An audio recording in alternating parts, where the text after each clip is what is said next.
We have lots to discuss in today's video, including the latest trade talk around the NHL. We've had a busy last couple of days of NHL trades, a lot of which has involved the Vancouver Canucks. What is next for Vancouver as they look to move forward without JT Miller? There's lots of speculation they're targeting a mid-20s forward, and it seems like a lot of the fan base seems like they should be targeting a player with the Ottawa Senators. Could they make a deal involving a couple of key players? We'll discuss how that might work and what fans are saying. Plus, we have some updates as well in trade talk around teams like the Calgary Flames. We have Ryan Hartman of the Minnesota Wild facing a suspension after getting a match penalty tonight. More news from the NHL waiver wire and lots of injury and roster updates around the NHL. All that coming up next. So welcome back to another video here at Top Shelf Hockey. As I mentioned, we have lots to discuss here in today's video. Lots of speculation. It almost feels like it has been trade deadline day. There's been so much activity here in the past 24 to 48 hours. I really think the Four Nation Face-Off tournament coming up and having a break in the schedule is certainly kind of enticed teams to get some of their business done early. I wonder how much of an effect it'll have on the deadline and how quiet it might be. We'll get into the latest rumor mill around the NHL here shortly, but first up, we got news from the NHL waiver wire here today. The waiver wire continues to be busy. Speaking of which, we had the Islanders have Adam Lundkvist play his first game with the team tonight after being picked up yesterday, and he scored a goal tonight. And then you get the game winner from their newly signed defenseman Tony DeAngelo, who just came back from the KHL. They've now won 7 straight games and getting contributions from their new pickup. So that's great to see for them. New on waivers today, though, is Vancouver Canucks forward Philip DiGiuseppe.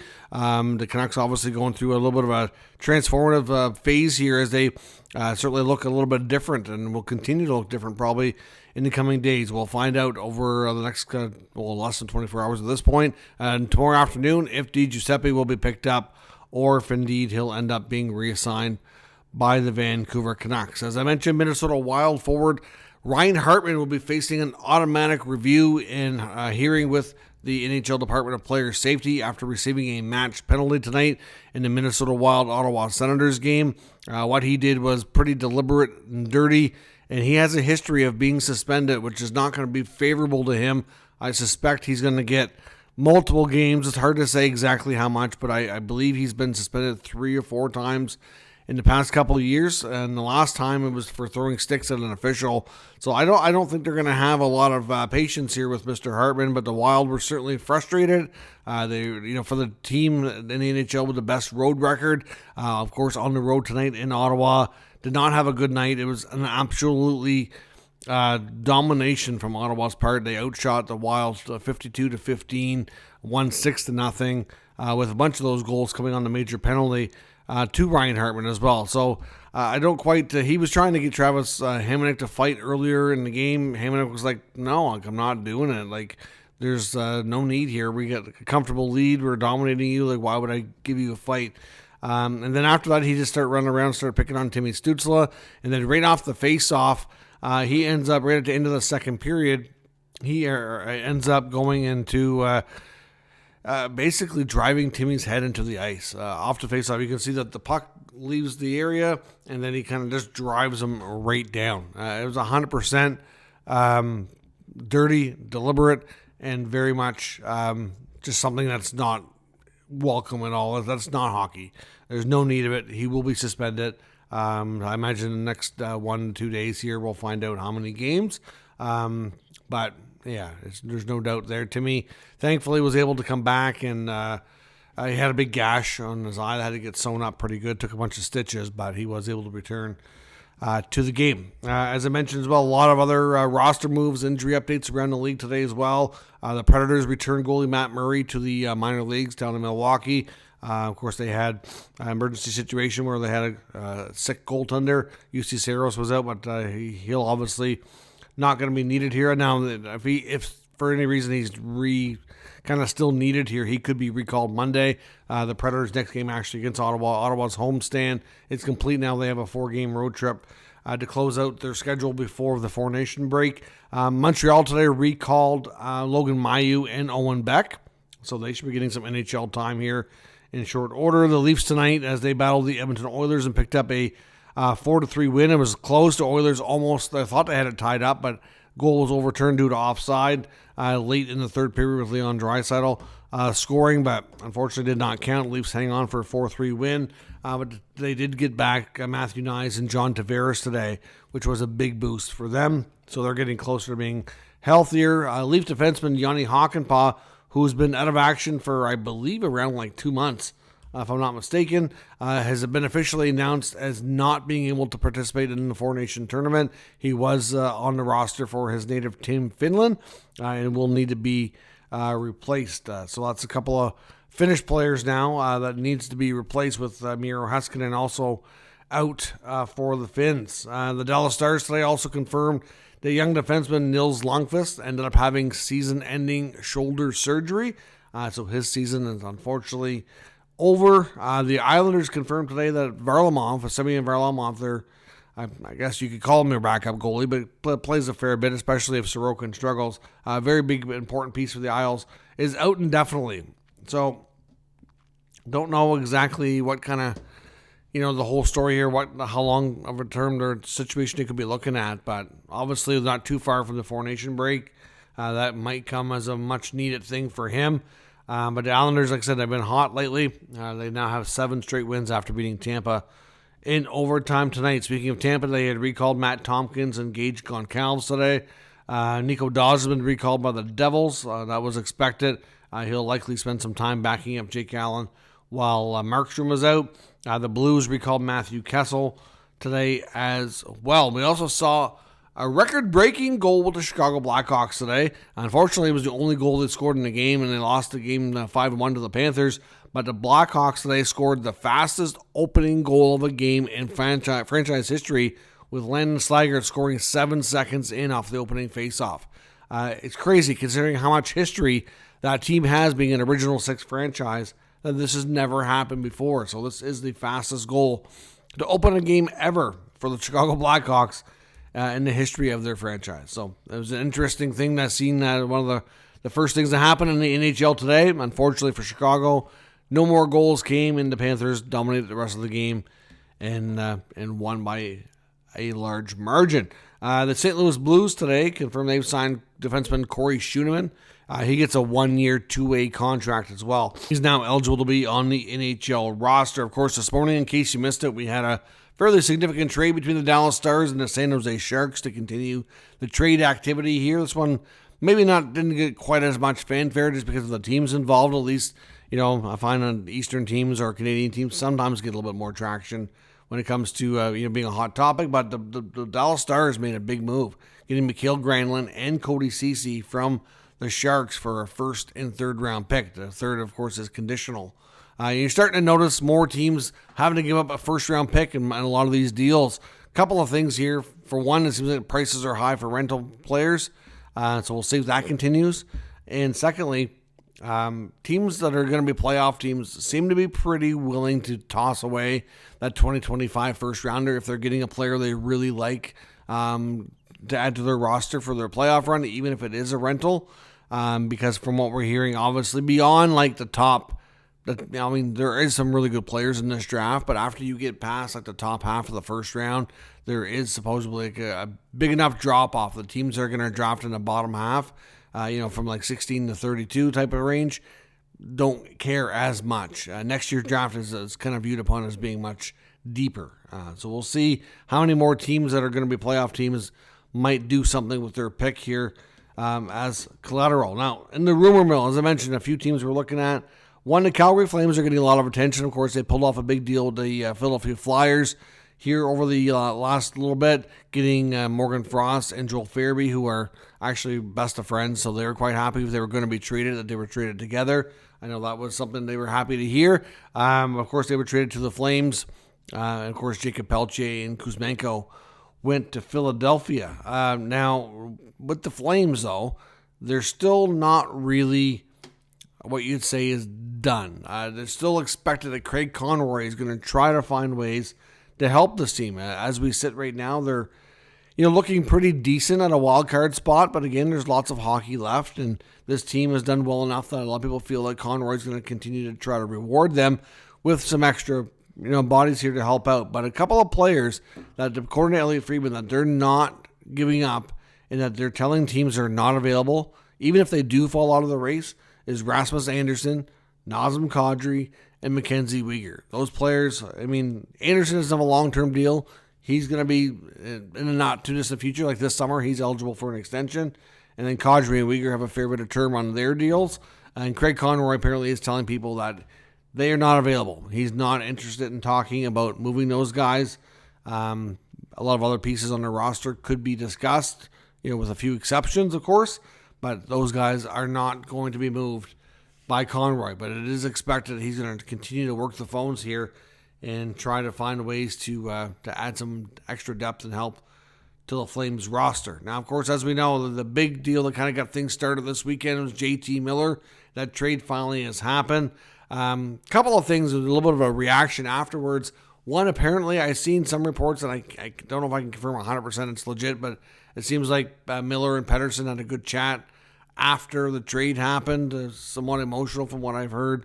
Obviously, both players happy, I think, to move on and put all the noise behind them, but at the same time, there's got to be a little piece of them that wonders, how good this team could have been had they been able to put their differences aside.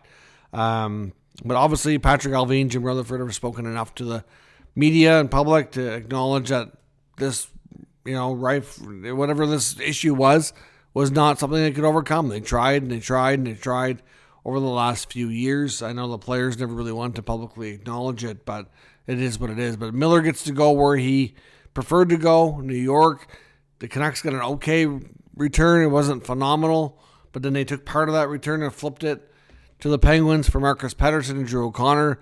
Now, there is, according to Elliot Friedman, that the Penguins, obviously after trading those guys, there's, Rutherford knew them from Pittsburgh, was instrumental in getting them to Pittsburgh. Now it gets them to Vancouver, and the Canucks absolutely have interest and want to retain Pettersson and O'Connor both and extend their contract. So expect them to go to work working on that here in the short term and hope to get that done before too long. But the big thing now with the Miller deal being done is what's next for Elias Pettersson. Pettersson is kind of what's getting all the scrutiny right now.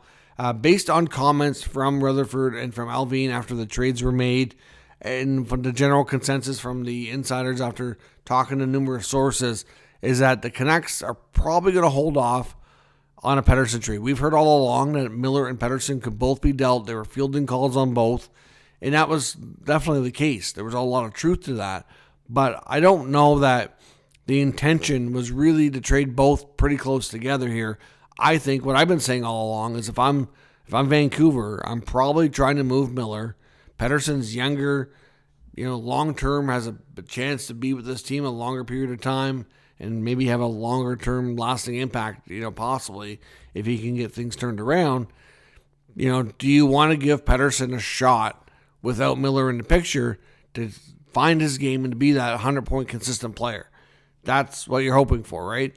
So we'll see. So right now, we did hear, obviously, teams like Columbus. There was some talk about the Islanders. There was a few other teams, too, that were in there. I know Dave Pagnotta was insisting Ottawa was in there. But it sounds like they're going to probably sit tight on a Pettersson deal, give him some time with no noise, and just let him focus on hockey and see if he can become that top dominant center that they know he can be and he's been in the past. So to me, I think a Pettersson trade is possible, but more likely in the offseason, only if things don't get turned around and things don't finish strong for him. If he can find his game and play a lot better and show that, now that the Miller stuff is all gone and that distraction's completely out of the room and away from him, that he can focus on hockey and be a better productive player, then I suspect nothing will happen. He'll stay and remain. But if he can show that the Miller distraction is gone and you're still not doing any better after, a few months, then I wouldn't be shocked for them to revisit things and maybe have a potential trade in the offseason. But for right now, a Pettersson trade is pretty much on hold to see how things go so they can further evaluate. But a player that is expected to move is Brock Besser. Now, reports from another Canuck reporter, Satir Shah, Sportsnet, he says that the Canucks prefer to trade for a forward, an impact forward in his mid-20s to grow with the core. Now, some people are pointing out that, why can't Brock Besser be that guy? And I think it's because Brock Besser sounds like the money they're looking for in the term is not something where Vancouver really wants to go. They really haven't had much for conversations around talks and all that. It seems like that's kind of been put on hold and not much of anything to report or going on in that sense. So Brock Boeser's odds of being traded by the deadline seem to be pretty good. He also posted a picture on his social media about Miller after the trade. Fair to say he was good friends with Miller. I'm not saying he's not good friends with Pettersson or some of the other guys, but I do wonder what his thoughts are. Does he still want to stay in Vancouver? Frank Saravalli had said after the Miller trade before that there's a lot of Canucks players were not thrilled with the fact that they moved Pettersson, and that wasn't the move they were hoping they would make. So we'll have to see how this goes and how it affects the locker room. Is there going to be any other issues? Can Pettersson move forward? And is Brock Boeser going to end up becoming the next big target here? So this is mainly fan-driven, but I keep seeing a lot of talks about Brock Boeser and the Vancouver Canucks and the Ottawa Senators and Josh Norris. And we'd heard a lot about Norris being on the table for the Senators in a potential trade for Elias Pettersson. I talked before how I was like, yes, if Pettersson's a consistent 100-point player, okay. But you know what? He hasn't been since he signed that contract. And Josh Norris has become, as of tonight, he's the leading goal scorer for the Senators. He's becoming a really good two-way centerman, scores numerous shorthanded goals here recently. Really worked hard and he's gotten a lot better on his face-off and his defensive game. Why would they move him now?